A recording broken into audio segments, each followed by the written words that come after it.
ফ্যাসিবাদের নির্মমতার শিকার অসংখ্য মানুষের কান্না আর হাজারো প্রাণের আত্মত্যাগের মধ্যে দিয়ে অবশেষে আজ থেকে পুনরায় যাত্রা শুরু হতে যাচ্ছে জনগণের ভোটে জনগণের কাছে জবাবদিহিমূলক সত্যিকার অর্থে জনপ্রতিনিধিশীল জাতীয় সংসদ।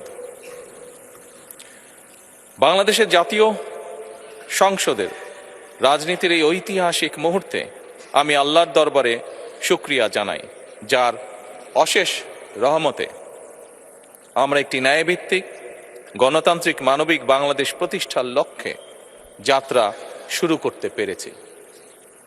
1971 সালের স্বাধীনতা যুদ্ধের থেকে শুরু করে 2024 সালের দেশ এবং জনগণের স্বাধীনতা রক্ষার যুদ্ধ সহ এই পর্যন্ত দেশে গণতন্ত্র এবং মানুষের অধিকার প্রতিষ্ঠার সংগ্রামে যারা শহীদ হয়েছেন, ত্রয়োদশ জাতীয় সংসদ শুরুর এই যাত্রা লগ্নে আমি তাদেরকে কৃতজ্ঞতার সঙ্গে স্মরণ করছি। এই আন্দোলন সংগ্রামে যেসব মায়েরা তাদের সন্তান হারিয়েছেন, যেসব সন্তানেরা তাদের প্রিয়জন হারিয়েছেন, যেসব পরিবার তাদের সন্তান স্বজন হারিয়েছেন, যেসব আহত মানুষকে তাদের স্বাচ্ছন্দ্যের জীবন হারাতে হয়েছে, যেসব মানুষগুলো নির্যাতন, নিপীড়ন, রাজনৈতিক হয়রানি কিংবা মিথ্যে মামলা শিকার হয়ে সর্বস্ব হারিয়েছেন, আমি তাদের সকলের অবদানকেও কৃতজ্ঞতার সঙ্গে স্মরণ করছি।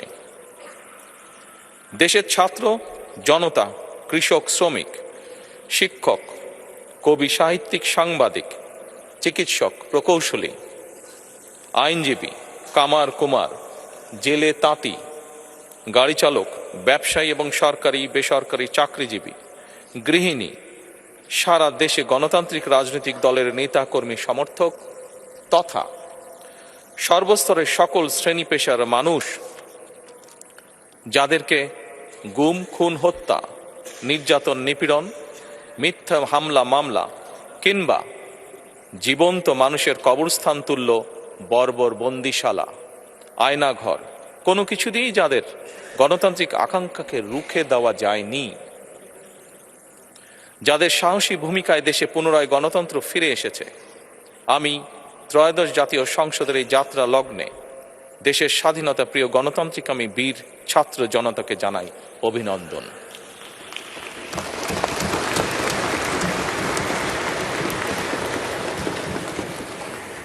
সম্মানিত সংসদ সদস্যবৃন্দ,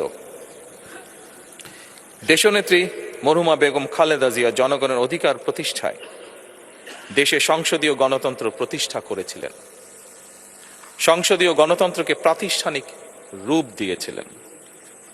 সেই গণতন্ত্রকে প্রহসনের রূপ দিয়ে জাতীয় সংসদকে হাস্যরসের খোরাকে পরিণত করা হয়েছিল। দেশে তাবিদারি শাসন শোষণ কায়েম করা হয়েছিল। দেশে সংসদীয় গণতন্ত্র এবং জনগণের অধিকার পুনঃপ্রতিষ্ঠা করার জন্য দেশনেত্রী বেগম খালেদা জিয়া জীবনের শেষ দিন পর্যন্ত লড়াই করেছেন। জীবনে কখনোই স্বৈরাচার কিংবা ফ্যাসিবাদের সঙ্গে আপোষ করেননি।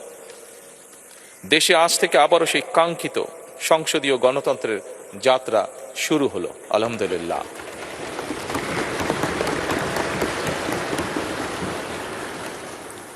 সংসদীয় রাজনীতি প্রতিষ্ঠাতা খালেদা জিয়া দেশ এবং জনগণের সাফল্যে এই শুভ মুহূর্তটি দেখে যেতে পারেননি। আজ তাই এই জাতীয় সংসদে দাঁড়িয়ে আমরা দেশ এবং জনগণের স্বার্থে আপসীর নেতৃত্ব, ব্যক্তিত্ব, স্মরণীয়, বরণীয়, অনুকরণীয় রাজনীতিবিদ মরহুমা খালেদা জিয়াকে গভীর শ্রদ্ধার সঙ্গে স্মরণ করছি।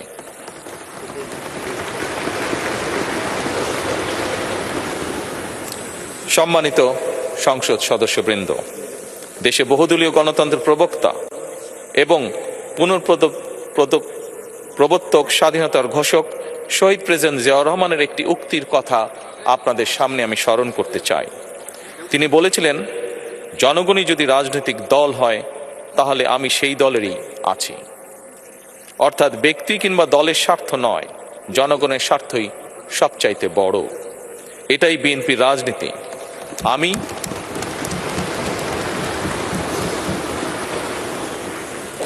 আমি প্রথমবারের মতন বাংলাদেশ জাতীয়তাবাদী দল বিএনপি থেকে জাতীয় সংসদ সদস্য নির্বাচিত হয়েছি।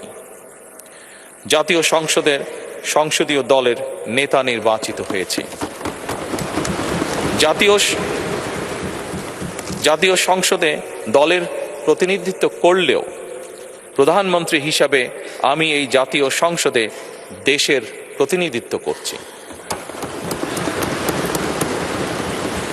দল, মত, ধর্ম, বর্ণ নির্বিশেষে দেশের জনগণের প্রতিনিধিত্ব করছি।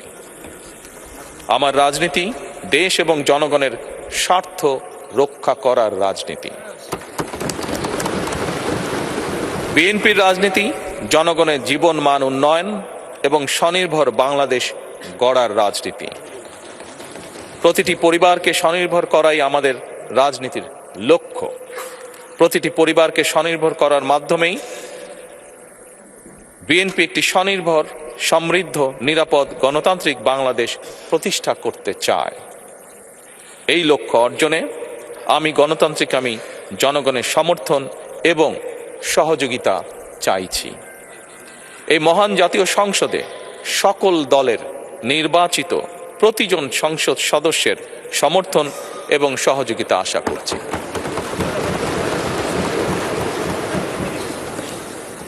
সম্মানিত সংসদ সদস্যবৃন্দ, আমি বিশ্বাস করি আমাদের দল কিংবা মত কিংবা কর্মসূচি ভিন্ন হতে পারে, কিন্তু তাবেদার মুক্ত, ফ্যাসিবাদ মুক্ত একটি স্বাধীন, সার্বভৌম, নিরাপদ, স্বনির্ভর বাংলাদেশ প্রতিষ্ঠায় আমাদের মধ্যে কোনো বিরোধ থাকতে পারে না, বিরোধ নেই।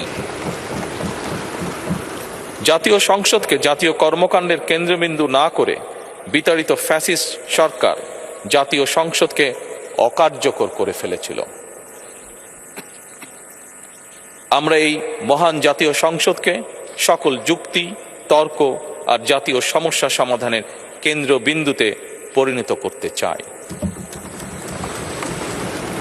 সম্মানিত সদস্যবৃন্দ, নতুন সংসদ যাত্রা শুরু করার সময় সংসদের সাবেক স্পিকার কিংবা ডেপুটি স্পিকার উপস্থিত থাকার কথা ছিল, কিন্তু পতিত, পরাজিত, বিতাড়িত ফ্যাসিস্ট সরকারের জনবিরোধী এবং গণবিরোধী কর্মকাণ্ডের ফলে যে জনরোষ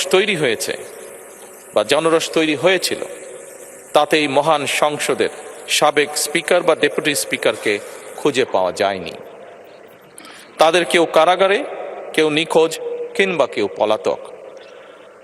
দীর্ঘ ১.৫ দশকের ফ্যাসিবাদী এবং তাবেদারি শাসন শোষণের পর জনগণের ভোটে নির্বাচিত প্রতিনিধিদের নিয়ে আজ আমাদের এক বিশেষ পরিস্থিতিতে জাতীয় সংসদের কার্যক্রম শুরু হতে যাচ্ছে।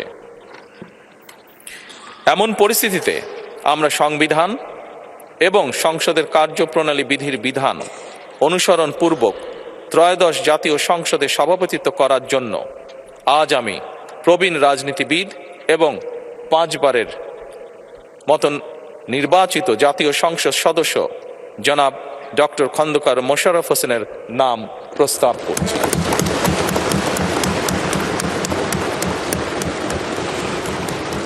সম্মানিত সংসদ সদস্যবৃন্দ, আমাদের সংসদীয় রীতিনীতির ইতিহাসে এই ধরনের পরিপ্রেক্ষিত নজিরবিহীন নয়। 1973 সালে তৎকালীন প্রধানমন্ত্রী মরহুম শেখ মুজিবুর রহমান ওই সংসদের সদস্য মাওলানা আব্দুর রশিদ তর্কবাদীশের নাম প্রস্তাব করেছিলেন।